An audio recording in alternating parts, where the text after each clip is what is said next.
Let's solve this problem. A paging scheme uses TLB, which means translation look aside buffer.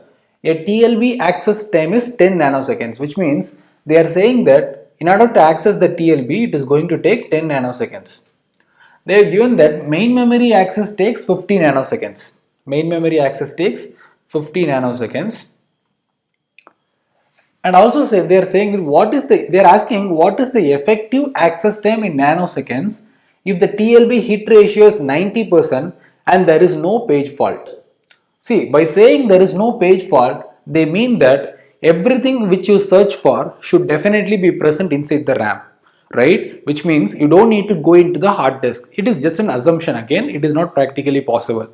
So what they are asking us to assume is everything that you search will definitely be present inside the RAM. That's what they are asking, right?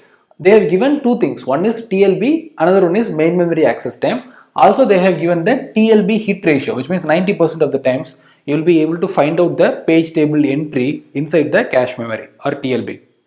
Fine. So again, effective memory access time can be divided into two steps. One thing is nothing but conversion of logical address to physical address.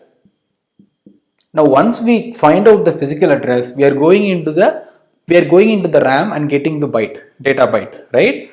That is what we mean by accessing the byte.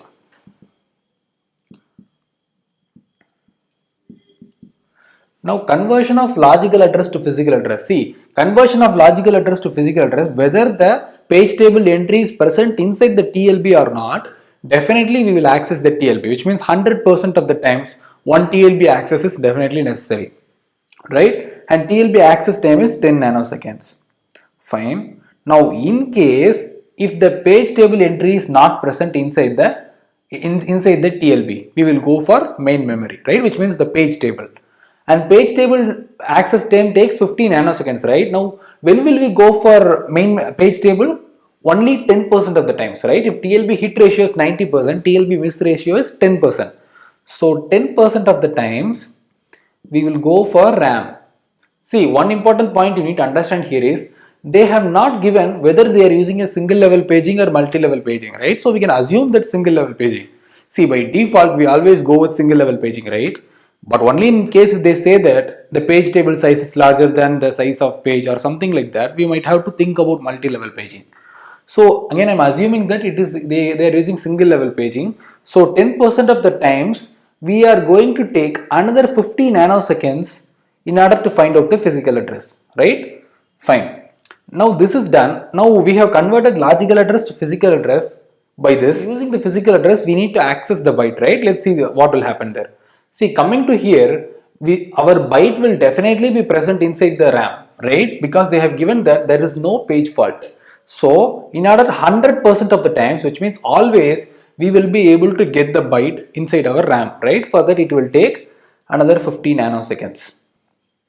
Fine. So, it is 10 plus 50 is 60. Fine. 60 nanoseconds plus both these zeros are getting cancelled. So, it is 5 nanoseconds, right? So 60 plus 5 is nothing but 65 nanoseconds. So the answer for this question is 65 nanoseconds. See, they have given 4 options and we need to choose one among them, right? So I have chosen the correct answer, which is 65 nanoseconds.